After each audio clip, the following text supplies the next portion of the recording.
Media landscape. I'm joined by Robert Thompson. He's a media professor at Syracuse University. Professor Thompson, thank you for being with us.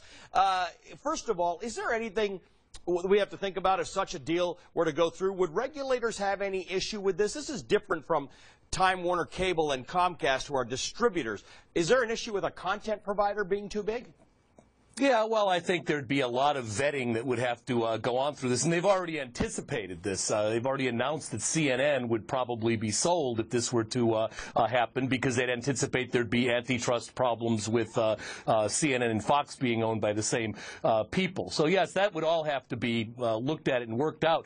You know, what's so amazing to me about this, it seems not that long ago to me, in the 1980s, when we first heard of the merger between Time and Warner Communications, and that seemed like, how in the world could these two enormous, this would be like the Soviet Union and the United States deciding to be one country. I mean, that seemed so such outrageous consolidation, and now we're looking at Time Warner as just part of this equation. What we really are starting to see here, and have for the past 25 to 30 years, is the emergence of these superpowers, cultural superpowers, who control an enormous amount of how we see ourselves. Is there as human danger beings. in that? Is there danger in being I mean, look, if you talk to me about cable companies getting too big, I can tell you how that they might squeeze you for your monthly rates and things like that. What is the danger in there being content superpowers?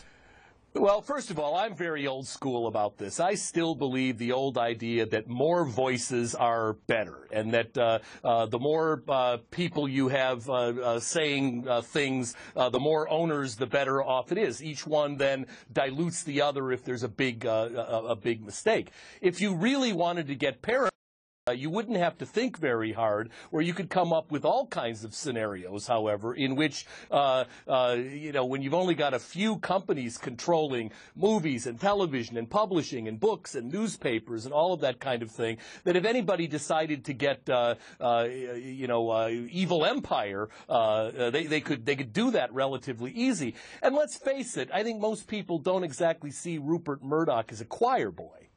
Although these media companies, you know, there are very few small media companies left. There are very few small. Right. We live in a world of conglomerates on so many levels. Tell me how, in addition to what you're saying about sort of control of information or news, what might the outcomes be for the consumer of television?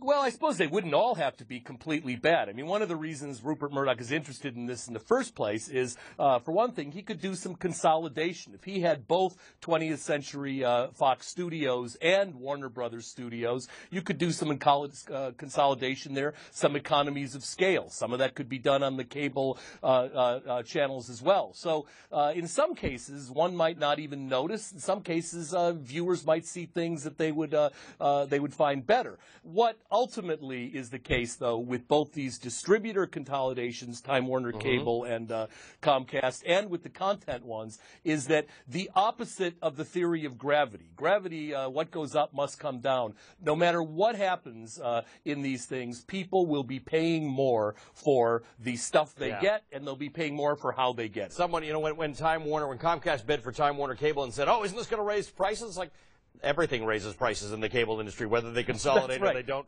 consolidate. That's exactly right. Robert, good to talk to you. Thank you so much for joining us. Robert Thompson is the director of the Bleier Center for Television and Popular Culture at Syracuse University. All right, there's a crackdown in the works for the companies that try to skirt taxes getting an overseas address. I'm going to tell you how they do it coming up. Plus, the full-page ad from General Motors that blew my mind when I saw it. I'm going to tell you why.